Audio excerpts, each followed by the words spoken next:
Of the different methods, and I briefly read about that. I'm not sure exactly how that one's going to work. Sounds cool. It sounds cool. That's why I put it in there. But there's a new idea. Now, this is a little bit different. Now, this is an international team of researchers. It seems like all these big projects are international. Huh? Space magnet? Oh, magnet. Yeah. No. This is led by Japan's Riken Research Institute. What word is that again? Riken? Riken.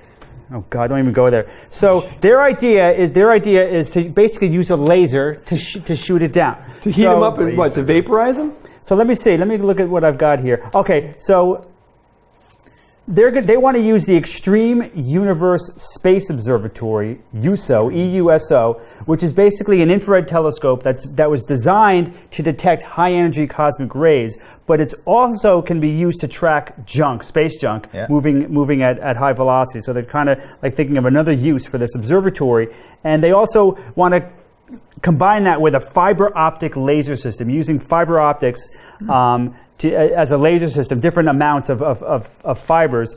And what they're doing is they're not blowing up satellites because, and if you look at some of the articles that were online, Jay, if you look at the article titles, laser blasts junk out of orbit. No, you're not blasting anything out of orbit because you don't want to blow anything up in orbit because of the worst case scenario. Right, yeah. That's ridiculous. What they're doing is they want to deorbit it. They want to make it go into a lower orbit. And it's called plasma ablation. So basically, you've got a satellite or a piece of space junk coming towards you. You shoot the laser at it, and it heats it up on one side, and that ablation will actually cause it to decelerate. So you're decelerating the particle coming at you, the piece of space junk. By heating up one side. Yeah. Okay. Right. All right. Right. Cool. And if you know anything about orbital mechanics, orbital mechanics is very simple. The faster you go, the larger your orbit. The slower you go, the lower your orbit. It's not, when you see all this maneuvering in space, like when you're in orbit, it doesn't work like that. You're in orbit. It all depends on your velocity, and that's it. So they would deploy the laser and just shoot things as they go by. That's pretty much the plan. Because if you change the velocity of an orbiting piece of junk, it'll go into a lower orbit, and then you can cause it to eventually burn up in the atmosphere, and you're good to go. So that's kind of the basics of what they want to do. That's pretty cool. Yeah, it is. They also want to make it a multi-stage plan. So they have a mini EUSO observatory thing and a 100-strand laser. That's like the first proof of concept that they're going to come up with. Yep.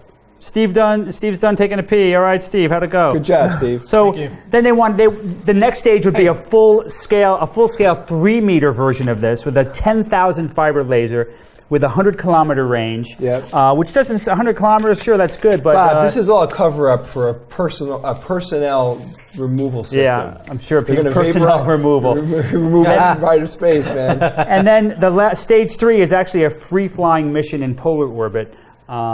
So this could be an interesting way to deal with space junk. I encourage anyone to just please do any of your ideas. Right. Get working on it. Hey, so Phil answered the question.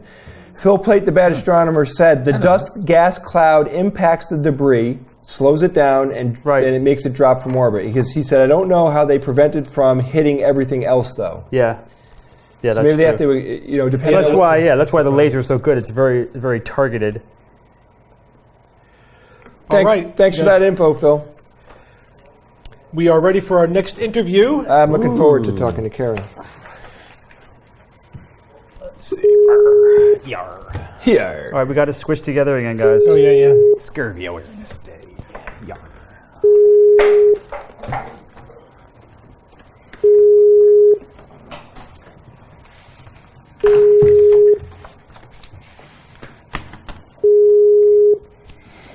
How did your space debris go? Very good. It's the best segment all day. Sorry you missed it. Yeah, it was awesome. Evan, you got to move in a little. Yes, I need to, It's first base, come on. There we go. You want to hang up and try her again, Steve? 2 hours, 54 minutes. Oh, my God. Less than 3 hours. It's going fast. I told you we should have done 24 hours. 10 hours. We can is keep not going. enough. No, I can't. 24? I have to catch an airplane. I have to leave my house at 5 a.m. tomorrow morning. How come? You do? I got to go. I'm going to Denver for work all week. What? Dude, you just went there for work. Tell him you're sick. I know. It's not entirely untrue. Well, come on, Kara. I can tell them I have space madness. We are calling. Spilkes in your Connecticut zoink. Why don't we hang up and try recalling? Maybe there's a problem with the call. Yeah. Yeah, hold on. Please be patient. She said she was all set. So Yeah, she does. Okay. Weird. Just call again. Weird. There we go. Hey. There you Yay! What's up? Kara. I like your set. Thank you Thank so you. much. Thank you. It's just something we threw together. We obsessed over it so much, you wouldn't It's believe so it. perfect. I just threw this together. Really, it's just the back wall of my dining room. Yeah. Yeah, actually, we've been working on this production for 3 months. Wow. Yeah, it took a long And time. how deep into the day am I? Am I the halfway point? Oh, we're Beyond it. Oh, way Beyond past that. that. Yeah, we have, out of our 10 hours, we are starting a little less than 3 hours left. 3 hours to go. 7/10 of the way through. Yeah. So how tired are you guys? This is nothing. This is a cakewalk. 10 hours. Is it noon to 10 p.m.? I mean, we're always awake noon to 10 p.m. Well, except maybe Mostly, Steve. yeah. So this is nothing. This is nothing. I wanted to do 24, but these guys are like, no. No, it's but too Kara, long. last night we were, we had a lot of the technical things completely licked, no problem. We had one issue left, and we were here till pretty damn late last night trying to fix it. But we did it, Steve and I got into one of our late night fights. Where I'm like, I'm going to bed, and he's like, you're not leaving until we're finished. So that happened for a little while. Are we done? We're done. Yeah. But we This did is so it. fun, though. I feel like doing the podcast, when you're doing it remotely, you don't get to see everybody's face. You're kind Right, of just right. listening to everybody and trying to keep straight who's talking. Which novella am I talking to right now? But I think that this is really cool to be able to see everybody's face and have a conversation. Maybe we'll do every show from here. No. Yeah. No. It's good once in a while, but I don't want to be looking at these guys more than I have to. It's like I'm happy with pure audio. Well, I'm glad you guys are having fun, and I'm so glad to be able to be a part of it. Oh, yeah. I was psyched that you were available. Yeah, definitely. Yeah. All right, so let's start. With? But let's start by saying how much fun you and I had when you invited me on your show. So much fun. Oh, that was such a great episode. I loved it. Hey, Kara, can you just tilt your camera down a little bit? little It less slipped, I headroom. think. Yeah. Oh, it did? Yeah, there you There you go. There you go. Is that better? Yes, people Yes. want to see a little more of you. I can't blame them. Gotcha. And my light is very bright. Is that okay? go. It's good. No, you're good. Bright Good. lights. Okay. Good. Perfect. Yeah, you guys know that I was on Kara's show. Yes. Yes. And we Did had you guys have fun? Yeah, we had a roller coaster conversation. It was really cool. I like It was those. good. Yeah, I like your show. So because So I was what's on your your show, I favorite listened roller to. coaster? What's that? What'd you talk about? What kind of roller coasters? We were all over. We had a really, it was a really down, long discussion. But I upside. listened to a lot of your interviews, and your show is very provocative. I really enjoy it. Why, It's thank good. you. That's a huge compliment to me. That's the goal. And Yeah. tell our listeners what your show is and how they can get it. Yeah, so my podcast is called Talk Nerdy. Technically, I guess it's called Talk Nerdy with Cara Santa Maria, but if you go to iTunes or Stitcher or anywhere else, and you just put in Talk Nerdy as your search term, it should be the first one that comes up. We talk about, I do it mostly just from my dining room, hoping to put together a little office or something a little more professional soon. And we talk about the things that to me are interesting and important and nerdy. You know, my background is in science and science communication. That's a typical topic, but I love to talk about atheism. I love to talk about skepticism, and I love to talk about social justice issues, political things that matter to me. And also, I am very tangential and very conversational in the podcast. So I go off topic quite a bit. We never go off topic. Ever. Yeah. Jay, remember that time that we went off topic? Oh, never. Yeah. Yeah, it's a whole lot of fun. I've been doing it now. So we are celebrating your 10-year anniversary. I just passed the 1-year point. So still pretty new, but really exciting to have lasted that long, which means I think I'll probably keep going with it. I put in a solid year. I think it'll probably keep going. I'm sure there's more material, plenty more. Yeah, it's been a ton of fun. And all of my interviews are, well, I shouldn't even say interviews, but conversations are one-on-one. So it's they're very intimate, very personal. And yeah, it's like you're eavesdropping on two people having coffee. Yeah. We do very intimate 4 or 5-on-1 Yeah. conversations, but it works. Kara, so we have a lot of people on YouTube asking questions, and I wanted to. I'll ask you one of them. They just want to know, like, I'll expand on the question. They wanted to know, when did you become a skeptic or get into skepticism? But, do you identify yourself as a skeptic? Where are you on the spectrum?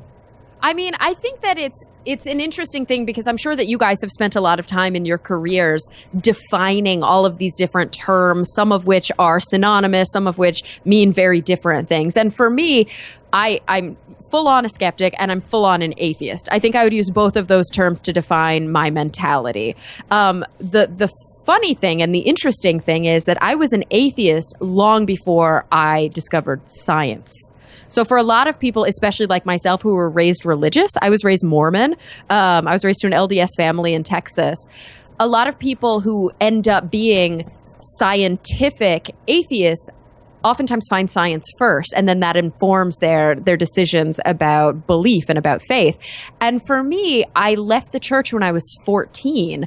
I just was having a really hard time swallowing that pill. And it was actually a big decision to make.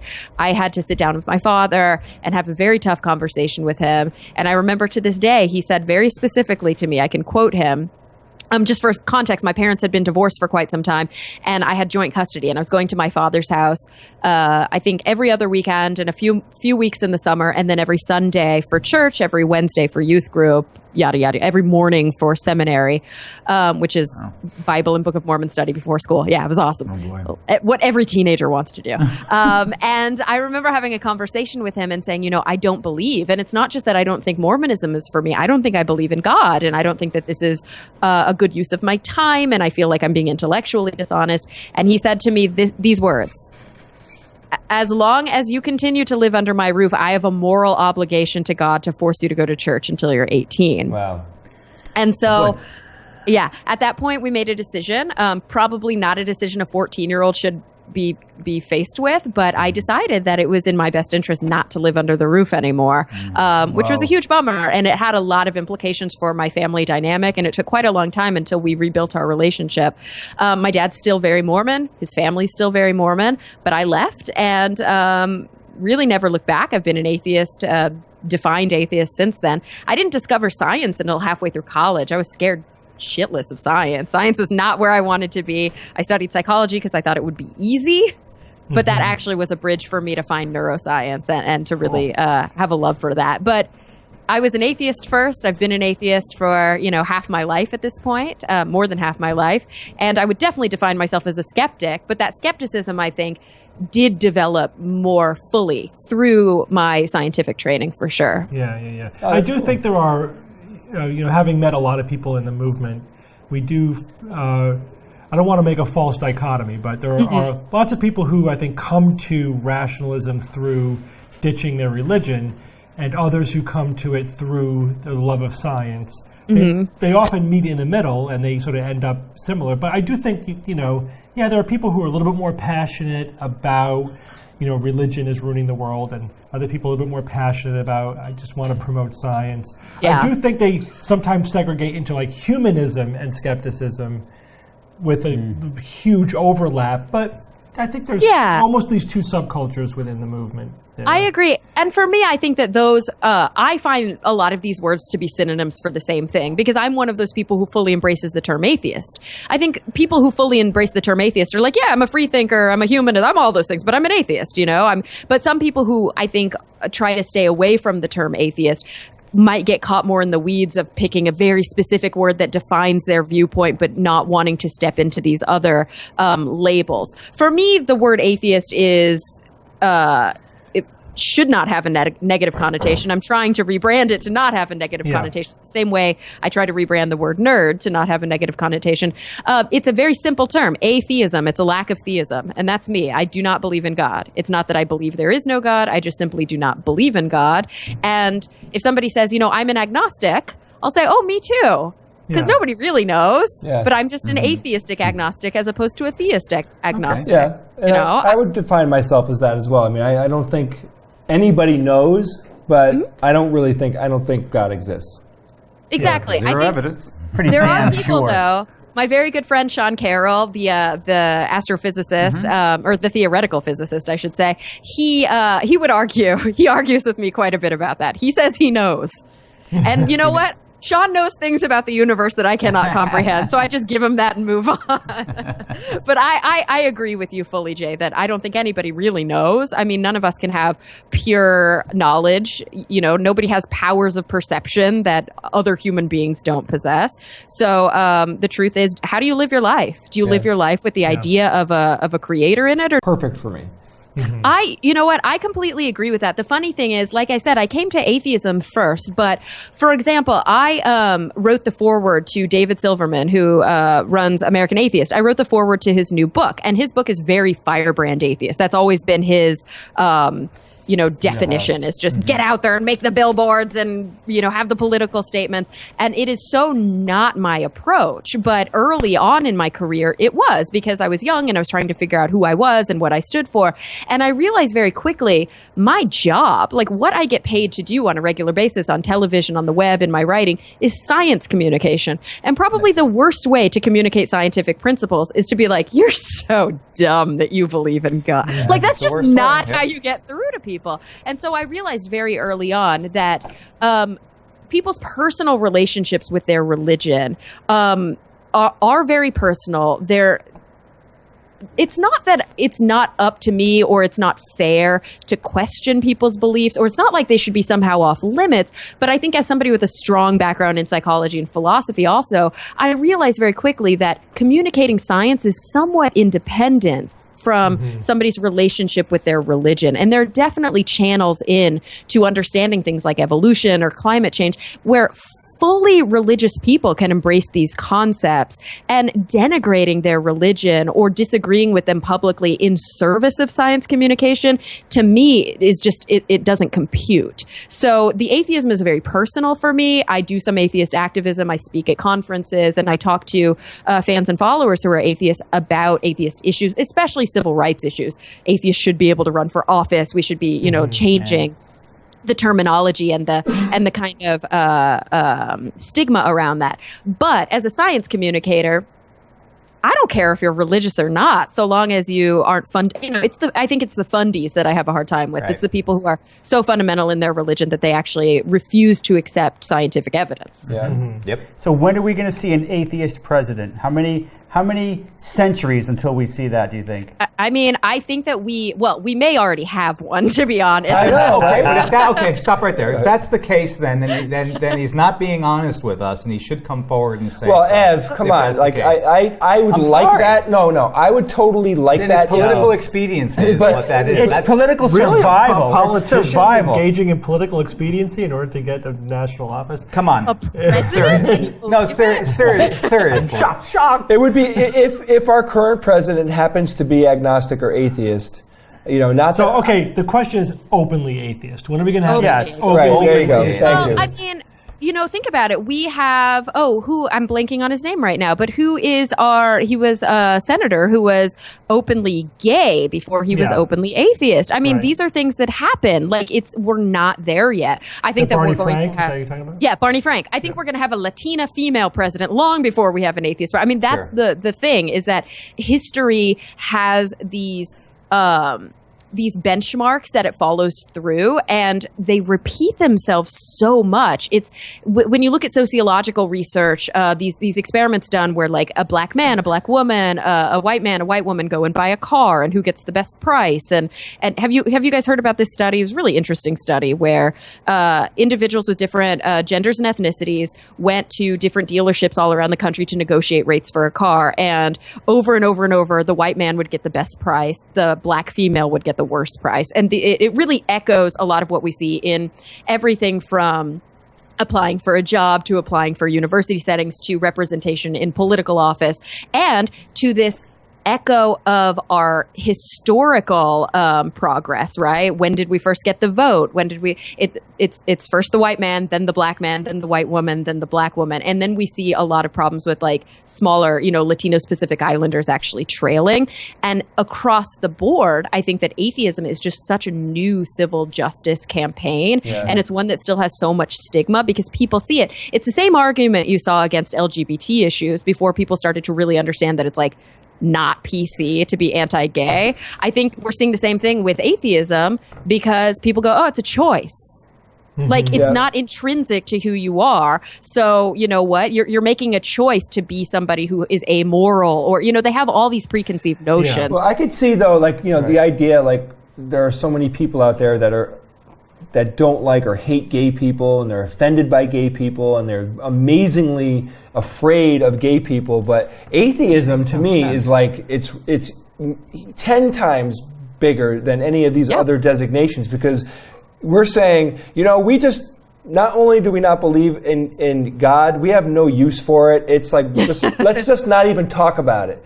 And talk about taking away something that is amazingly important to these people. It's not just something that just creeps them out, like some people feel about gay people. We're saying, your religion, all of this stuff, push it aside. We don't want to even have it on the table.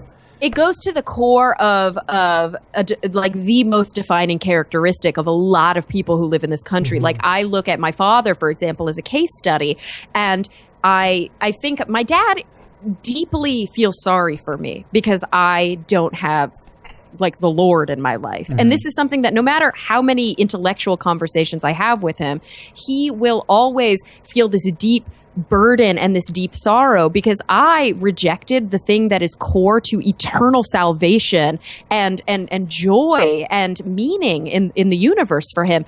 And so you're right. If somebody is like anti-gay, it's because there's some random tenet that politically and I would say religiously certain individuals decided to pick out of the Bible and make into something that was bigger than it was. But it's just one of like a lot of things that they're being preached about. But every day, what goes to the core of religion? Accepting the Lord, especially Christian religion, which is the dominant religion here, accepting the Lord as your personal savior, and belief. And if you don't have faith and you don't have belief, then everything falls apart. And what we're basically doing is we're going, oh, all that stuff you've learned since you were a kid, just forget it. None of it matters. It's not, it doesn't, you know. It's irrelevant to us. We don't even want to talk about it. It shouldn't be in our politics. It shouldn't be in our schools. It's just not gets in supposed the to be way. there. Yeah. But it is so hard for somebody who is deeply religious. Sure. It is so difficult for them to not see an individual who has rejected religion, not just somebody who has never found it. There's like little caveats all the time for people who like live in cultures where they were never exposed to it. But for people to have been exposed to religion and then reject it, to them, it's not only is it impossible to see those individuals as moral beings, it's also very difficult to see those individuals as like playing on the same team. You know what I mean? As like being a part of culture the way that they want to be. It's because we're so shrouded in mystery, and we're so shrouded in darkness to them. And because so few people are willing to say, I'm an atheist, and look at me, I do, public service, and I volunteer, and I'm a pillar of my community, and my kids go to school with your kids, and they get along great, and they're not doing like devil worship in the backyard. Right. People don't come, it's the same thing that happened with the LGBT movement. The more people came out and the more that they showed, I'm a normal person just like you, I just happen to be gay, the more people started to accept them. And I think that's something that has to happen with atheism too. Well, I really think, guys, the only president that we're going to have that's going to be an atheist is one that becomes an atheist while they're in office. I mean, Really? Oh, interesting. That's interesting. Yeah, because I don't think you could ever get elected as an atheist in the near future. I agree. Definitely not in the near future. Out. But Jay, why would a politician out themselves? Because Bob, if you're in your second term, if you're in your second term, never going to run for office. And Bob, it's also making that social statement. Think of the pair of awesome balls someone would have to be the first atheist president. Which is why I don't think our current president is an atheist. Well, he has the burden of being the first black president. Like, I feel like we should cut him a little slack. No, but come on, Karen. He might as well go all the way. He's in the perfect position. Jay, I believe you, but imagine though if somebody, even a president in the second term, comes out as an atheist.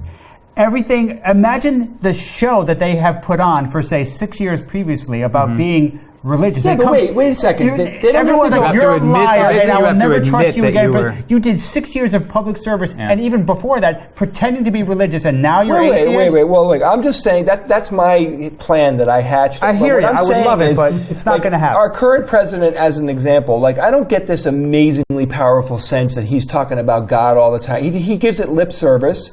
And of course, I don't know if he's an atheist or not, but what I'm saying is, if a seated president was in the beginning of their second term, and they said, I'm just going to let the country know I changed my mind. I've put a lot of thought into this, and I really believe I'm an atheist now. It's done. That's it. And it's doable if you are somebody like Barney Frank, where you haven't made a mission of your presidency. Like early on when Obama first got elected, and he gave a big nod to the non-believers during his inauguration speech, and he said he talked about his mother being a secular humanist, and he said all of these amazing things that made us go like, oh, he's one of us. But then he was like, oh, and by the way, I'm having a meeting with Jerry Falwell every week, and I'm getting like a Bible quote sent to me on my BlackBerry.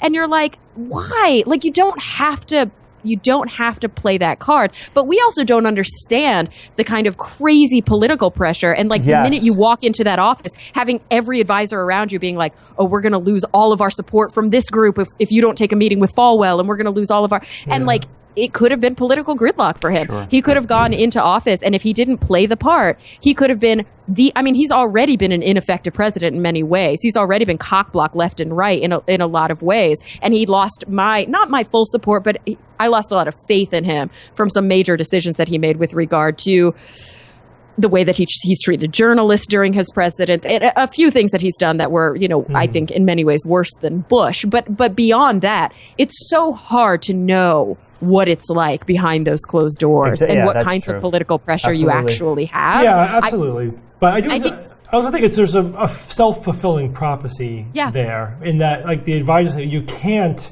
not have the breakfast with Falwell because that horrible things will happen. So they do it, and it kind of reinforces the expectation in the culture. If he just said, no, I'm not doing it, I don't feel the need to do it, the world's not going to fall apart.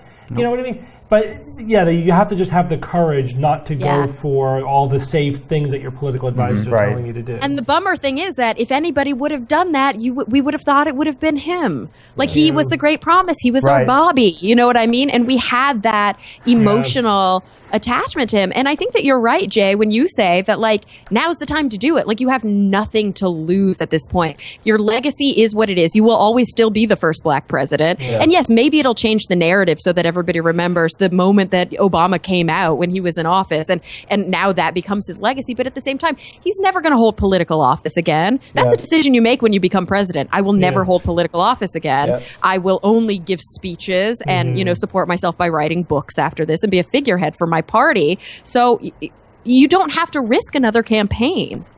Yeah, I want to be a little bit more positive than I think you guys have been. Sure. I think that we may see a significant change in a single generation. I mean, I think that younger kids, don't care that much. Yeah. Like, I don't really talk to my daughters too much about it, but I do check in with them every now and then, and they don't talk about religion. It's a non-issue. It is. Among their peers. I ask my daughter and her friends occasionally, so, I try to ease into it, and it seems like most of them just are atheists or agnostics. They're they don't non-religious. care. I wouldn't. They're not even aware enough to call themselves atheists. They're just non-religious. It doesn't matter. Off their radar. So I agree that in one generation it could be a significant. Whoa, we could see. Look what happened. Drop. One generation, and we completely flipped about gay rights. Yep. And I think the same thing could happen. Yeah. And I think that what we have to watch out for, because I completely agree, is that the amount of people who affiliate with not being religious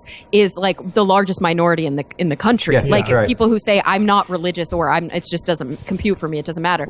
But I think we have to be careful, because the more that kind of a mentality grows, the more isolated but insane the incredibly religious right becomes. And so.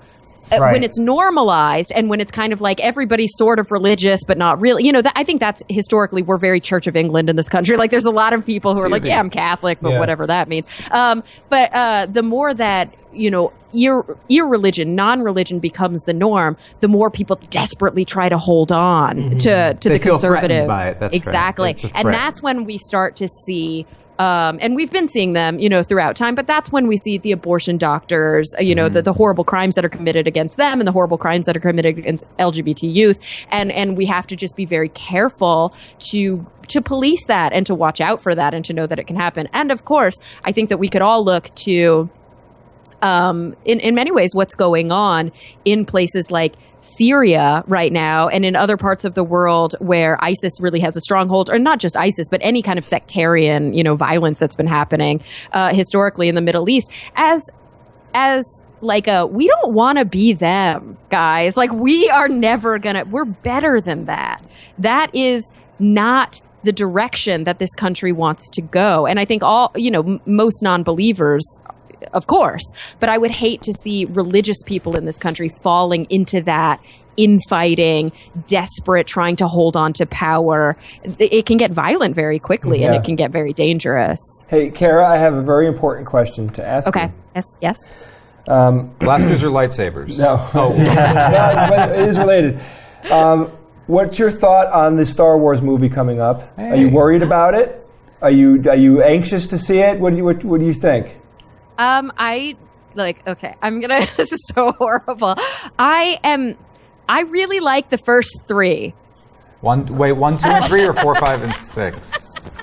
He's out of here. Okay. As in, and when I say the first three, I mean 4, 5, and 6. 4, 5, and Oh, 6. she means 4, 5, 4, 5, and 6. No, the real first three. The real first three. Okay. The original Good 3. save. Good save. Yeah, sorry. And so, Jay's to back. be honest, No, that would have been it for you and I.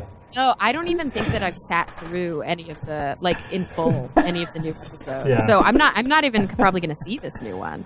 It's No, but just this not. new one's different. It's different. It's not Lucas. It's J.J. Abrams. J.J. Yeah. Abrams. It's Disney. I mean, you It's got to at least give it a chance. It's the characters from 4, 5, and 6. I'll tell you though. Here's my thing. I am not like your traditional star. I'm a weird nerd in that I'm a big science nerd, and I'm not really that big of a sci-fi or a fantasy nerd. And I define myself as that, and I tell people that.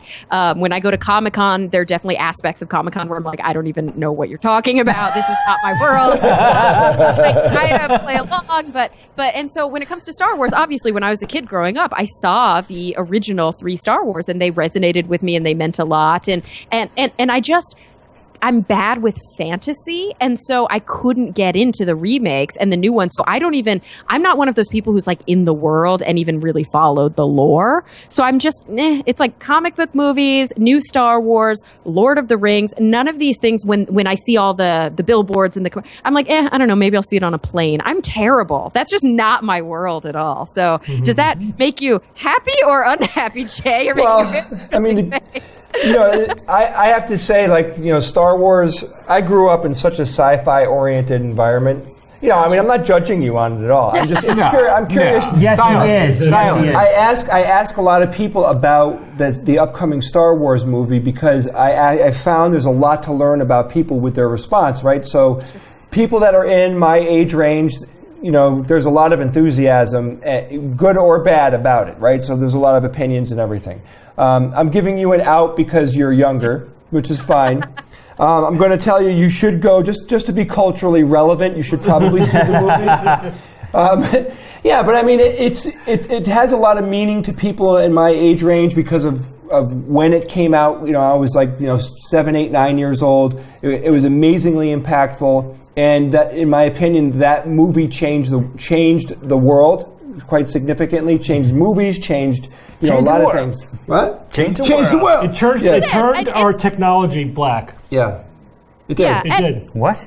And it really changed cinema. I mean, yeah. that to me is like even just for the artistic value and for the production value and for a lot of the things that we learned about movies. And I think that's why I had a hard time, I hate to say it, but with the newer Star Wars, was that I just felt like there was almost a regression cinematically. Oh, I agree, There's something I have to say about the originals that to me was echoed. For me, a big movie, a big Lucas movie, or a big Industrial Light and Magic movie that really resonated with me was Jurassic Park. Oh, yeah. And, sure. and the original Star Wars echoed certain things about Jurassic Park that I loved, which was that at the time, computer graphic imagery was not good enough to do what they probably wished that they could have done in a computational way. So they used animatronics and they used puppetry. And there's only about 3 minutes of CG in all of Jurassic Park.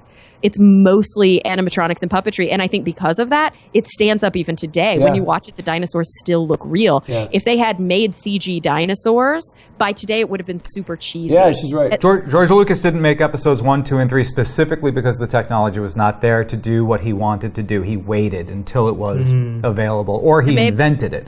He waited until he became senile, and then he made those. Right, and then he lost all aspects of what it meant to be a director. But And I will tell you that there are amazing films that, you have to push the boundaries a little bit. You do. You have to say, okay, I think that I have the technology available with like really cool image capture and with really good lighting schemes to try something new that nobody's ever done before. I think Benjamin Button did that. I think Avatar did that. And I think that even if certain scenes weren't that successful or certain aspects of it weren't that successful, when you watch it at the time, you're like, holy shit, how did they do this? And it's only going to get better. And the only way they can do it is if people are pioneering enough to say, I'm going to try this.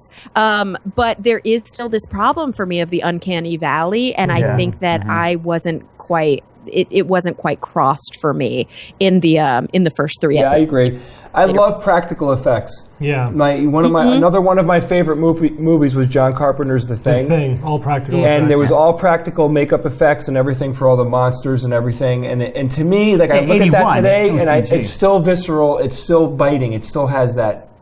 Yeah, I works. agree. It works. Yeah. Early Tim Burton movies where they Yes. use like scale models for everything. I mean, it's Beetlejuice, amazing when yeah. you watch this stuff, and it really, even though there's like a claymation-y kind of, I don't know, but there's something about it that like touches you emotionally when you watch it and you go, it feels real. It doesn't feel like you're trying to pull one over on me. Right. And, but it's funny too, because I think a lot of people don't realize how good CG has become, that almost every movie you watch now Yeah. is a lot of CG. Oh, sure. Even in scenes even where- contemporary settings, Exactly. absolutely. Yeah, Bullets yes. flying Like- everywhere. Yeah, it's CG.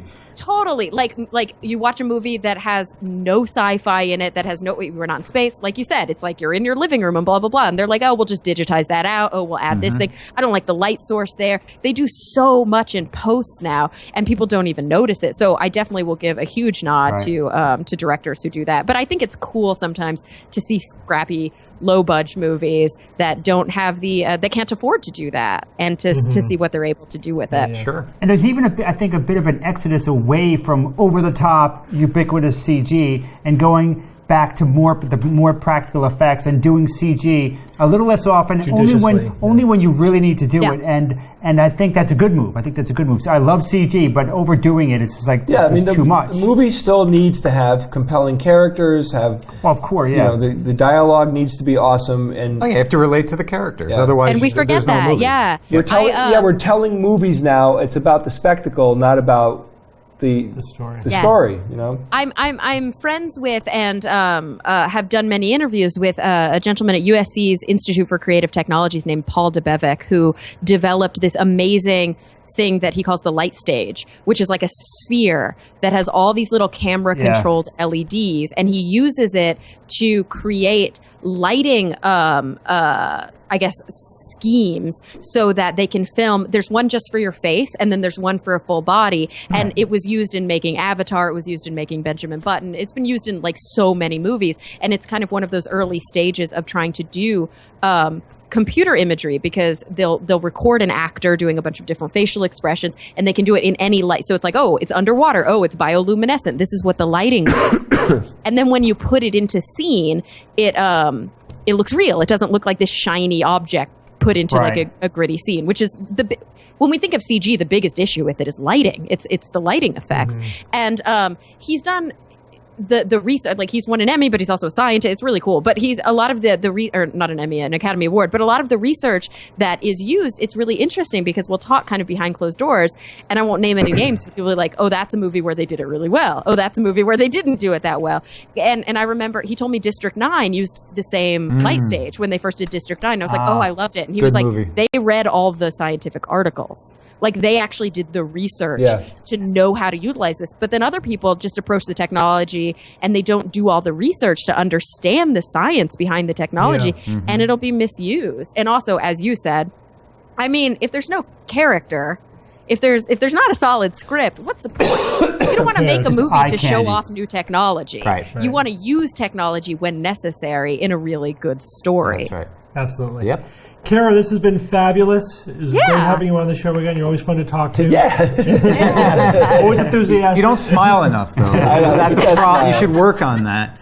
Well, thanks you guys so much. I saw that Phil Plait just tweeted that I was coming on next, and then he was going to be on in like an hour or so. So make sure you give him a big virtual hug for me. Absolutely. Yeah, Kara, thank you so much for coming on. Hopefully, we're going to probably have you on the podcast again. We'd love to have you guest rogue again soon. So we'll be talking about that. All right, thanks, Take guys. care. Thanks, Kara. Yeah. Ciao. As crazy as this sounds, we're like running out of time. I know. We have The things that we want to do. I mean, You know, Steve, I'm pissed at you.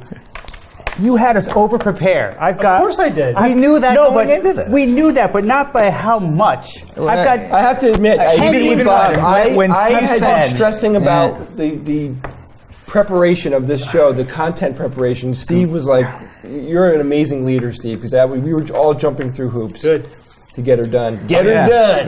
Look at all this stuff I'm not presenting. Yeah, you're right. I want to bring in a couple of more live guests. Let's do it. Let's get on to it. Live guests. We're Better gonna than dead guests. Live guests, live in-studio guests. We're going to start with the other novella brother, 2 hour. Who's that? There's another.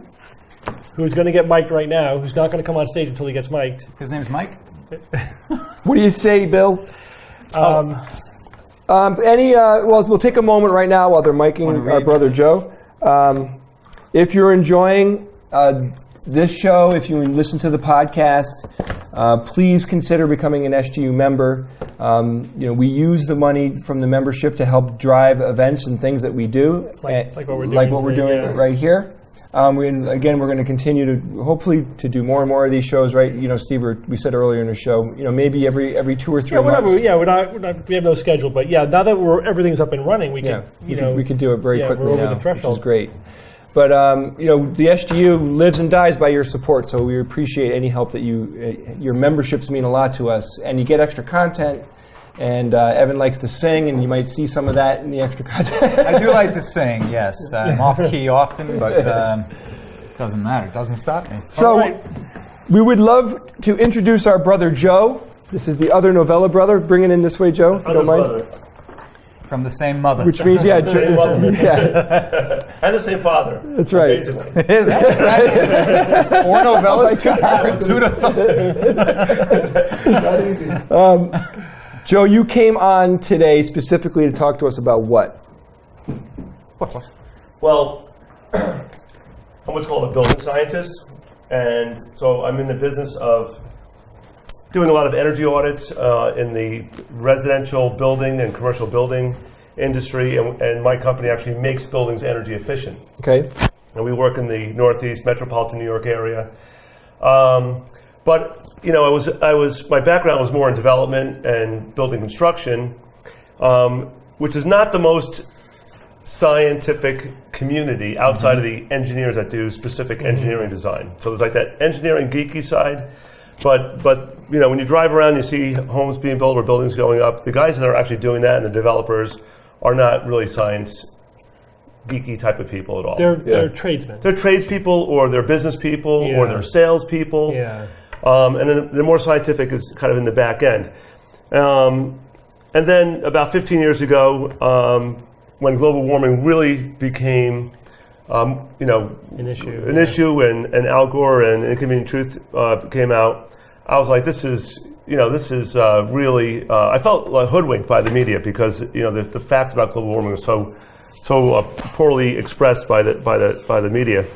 So I actually became a building scientist. I went out and got educated to learn building science, to understand how the buildings that we were putting together, how they impacted the environment.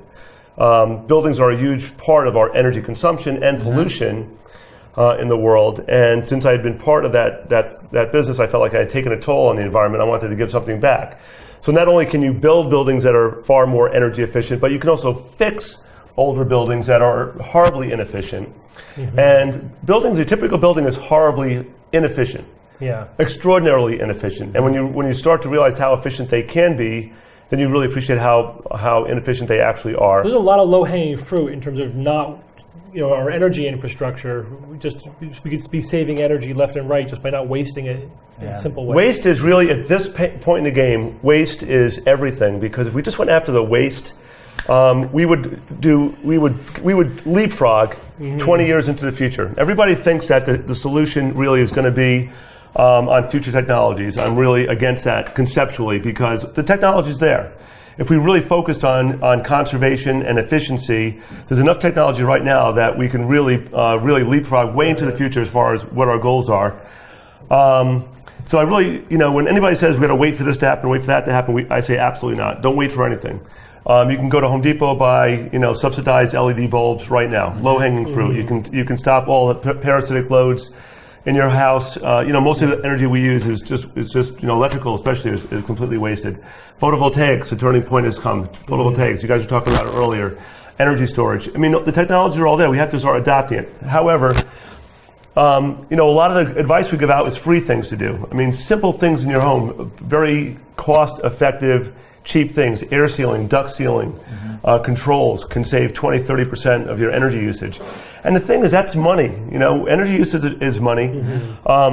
We're also very focused on the comfort and indoor air quality and health and environmental impact. So building performance and that building science that supports is so important, because there's an economic factor, there's an environmental factor, there's a health factor. So, Joe, you're here. You're going to challenge the rogues on our knowledge of home energy efficiency. So you have some your own version. I have a bunch of questions. I'm just going to throw stuff out, see what you guys. All right, let's do this. Let's do this. All right. So, what's the largest source of global 6 greenhouse inches. gas? Sorry. I'm trying to answer his We can do question. it like Jeopardy style. All right, good. The question is, What is? I'll Take S words for 500. Anal bum cover. It's still funny. What's the largest source of global greenhouse gases? Bovine Oh, flatulence. flatulence, I would say. Well, some people say that, and I think that's a huge source, and absolutely, some people say that is the single largest source. But really, energy supply is according to the EPA,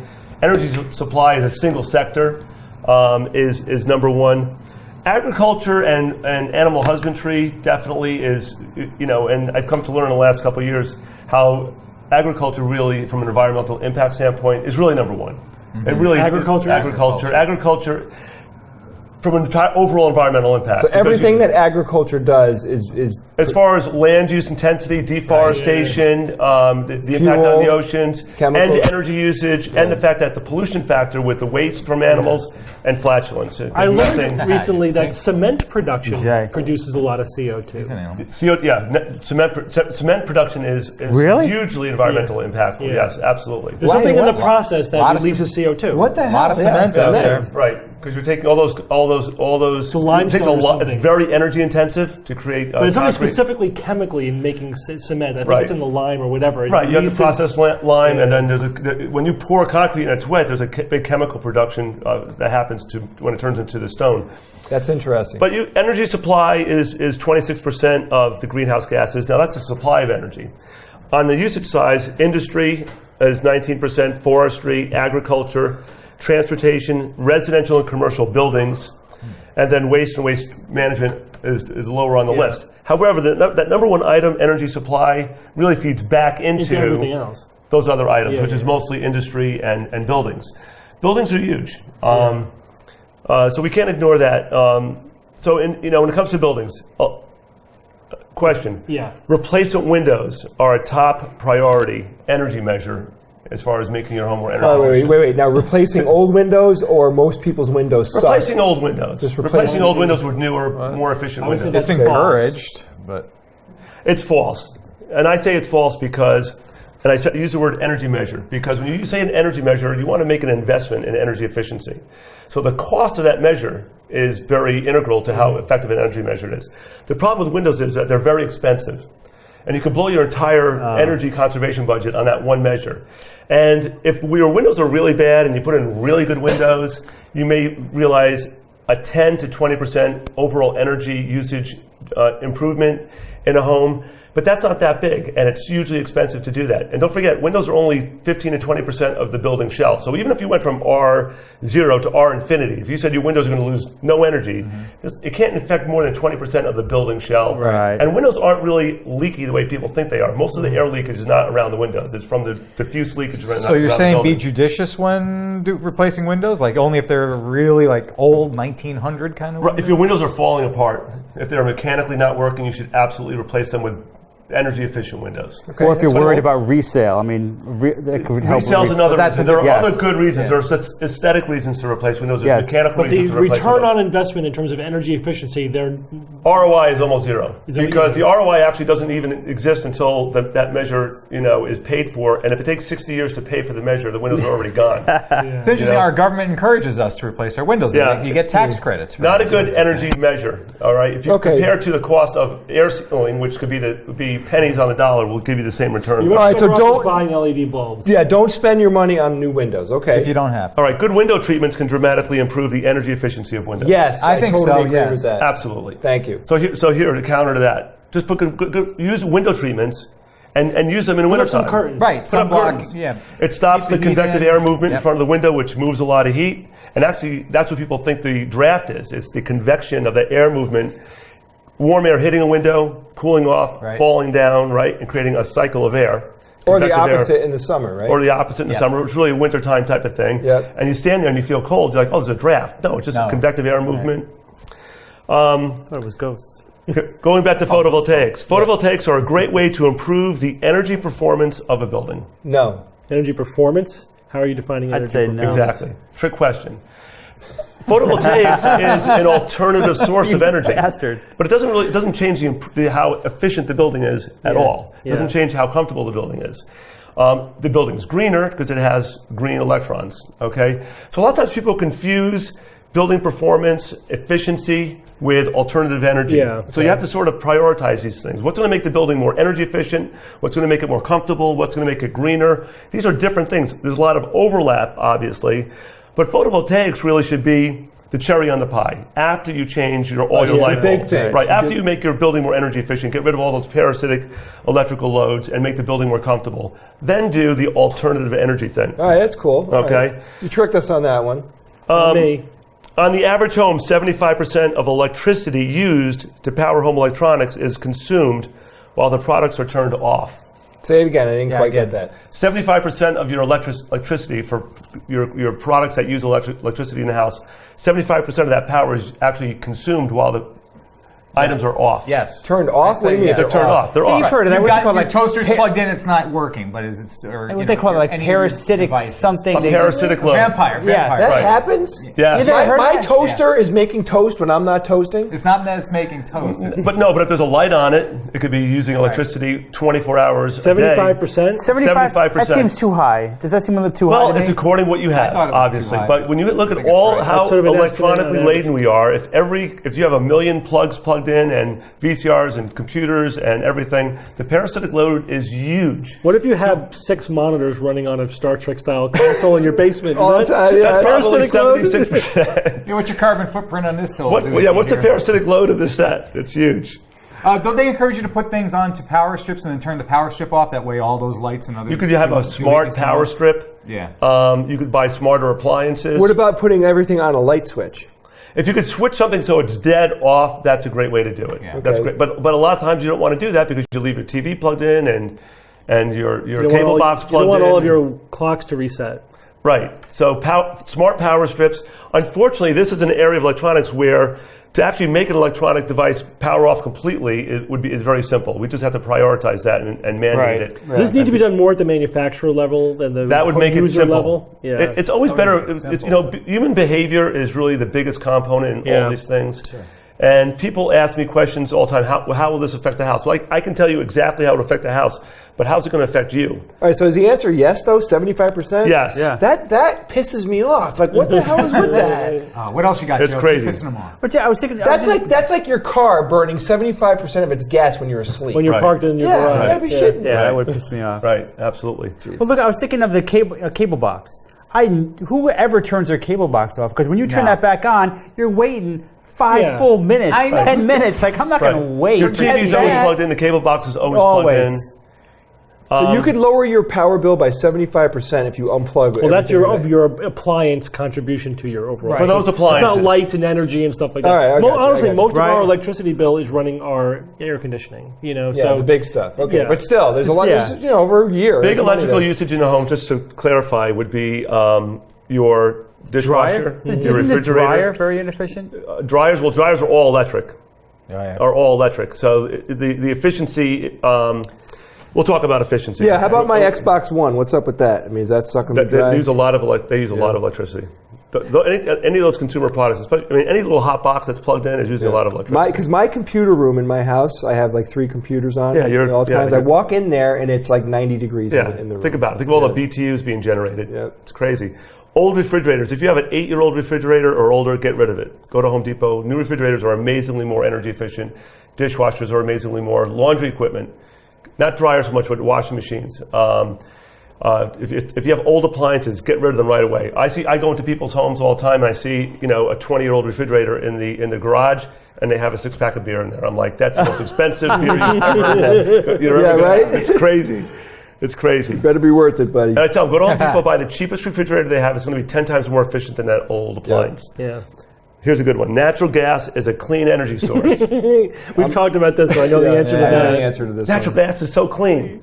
If you watch the propaganda from the Natural Gas Alliance, there's You don't believe their propaganda? Wait, don't believe me. Wait, It's Joe, commercial. Are you a natural gas shill? No, I'm not. I wish I was. I'd be much wealthier. Yeah, My I know, living right? situation would be much better. You're a big solar shill. I'm a solar shill, big time. They juxtapose photovoltaics with natural gas, and the one commercial that drives me insane, and I see it a lot on MSNBC, which drives me even more insane that it's on that Short drive. station, is that we have a photovoltaic power plant that switches over to natural gas at night when the sun's not shining, so we have clean energy all the time. So they're equating photovoltaics with natural gas. Yeah. Natural gas is methane. Methane is the worst greenhouse gas. Okay, Nasty. so. Look what it did for Venus. Is it? Well, When maybe something- that's good. Then we're burning it up. Right. Well, So here's the Send it into the problem. atmosphere. When It's you China's burn it, problem you're still now. producing carbon dioxide. Okay. That's still a byproduct of the combustion process. That sucks. But how much methane, how much natural gas is being lost between extracting it and burning Transporting it? it. A lot. That's Burning the it. problem. So if 3% of the natural gas is lost in the extraction, refinement, transportation, and usage, then it's as bad as coal as a greenhouse gas. Whoa. Okay, Just 3%. As 3%. bad. How much is actually being lost? 25%. 3.4%. 13%. All right, 13%. Oh my God. So, there's a huge amount of natural gas that's lost, and which means natural gas is really, from an environmental standpoint, terrible. It really has a huge environmental impact. let me play devil's advocate. The only thing I would say about that is that methane doesn't survive that long in the atmosphere. It's a very reactive gas. So it's not like CO2 where it's in the cycle, it's basically there permanently. Right? Methane, yes, it's a massive greenhouse gas. Right. It's, what is it, 1,000 times more Right. greenhouse gas than CO2? right. But its half-life is its half-life much- is pretty short. Yeah, it's pretty short. So, Joe, you're but- saying but that listen- my bedroom is basically destroying the atmosphere and the planet. Yeah, cow flatulence. Natural gas. That is methane. That's methane. It's the same gas. I And mean, it's literally, worse. like now, not only is it bad that I wake up my wife and disturb her in the middle of the night, You're but now I have to destroying the worry environment. about the world. You're flooding I the am hurting coastline. the world. Boot yet? What the hell is wrong with me? I want to clear something else. The other thing is, too, is when I say something that's clean or efficient, what does that mean? What are they talking what about? What are they talking about? Now, when you burn coal, it's really dirty because there's a lot. It's carbon dioxide, but there's also mercury and also Sulfur and all nitrous that, yeah. oxide, is sulfur. It's really dirty. Yep. So yeah, methane is cleaner because it's really just carbon dioxide and water are the byproducts, but it's still carbon dioxide. Okay, so it's cleaner than coal. It's like saying this shirt is cleaner than toilet paper. Yeah, okay, but it's still dirty. You know what I mean? It's still a dirty thing. It's still. You can't just say it's cleaner than coal. It's still dirty. It's a low threshold. It's not as clean as photovoltaics. That's perfectly clean. So it's really they're really trying to skew people's perceptions. There's also combustion efficiency it also burns almost 99% of the methane when you burn it it combusts, okay? Whereas when you burn oil, they say 85% efficient, that means 15% of the oil is not being burned at all. So literally 15% of the oil in your oil burner is going up the flue as oil, right? Yeah. So that's inefficient combustion. That's terrible, yeah. Just because something is burning efficiently doesn't mean there's still not a byproduct of that combustion. So that combustion efficiency doesn't mean it's clean. So a lot of commercials and people that will try to sell you a product in this industry they'll take advantage of those terms. Efficiency. Yeah. The other thing that efficiency. The next question. Space heaters save energy. No. I would say no. Depends on how you're heating, what kind of space heater and what's its efficiency. It's Okay. just another way of heating. So Right, it's another way of heating. Expensive space heaters are more efficient than inexpensive space heaters. Like, should you buy the Amish Eden Pure Quartz infrared portable heater, 1,500 watts, or the $10 plug-in, hairdryer like heaters? I guess you're going to say buy the cheap one. I'm going to say buy the cheap one because they do the same exact thing. thing. It's electric resistive heating. It's a hot red coil inside a box. And guess what? They're all 1,500 watts because that's as much power that you can draw out of an outlet. So they can't be more efficient because the whole point is to be inefficient. That's where the heat comes from. So efficiency, again, what's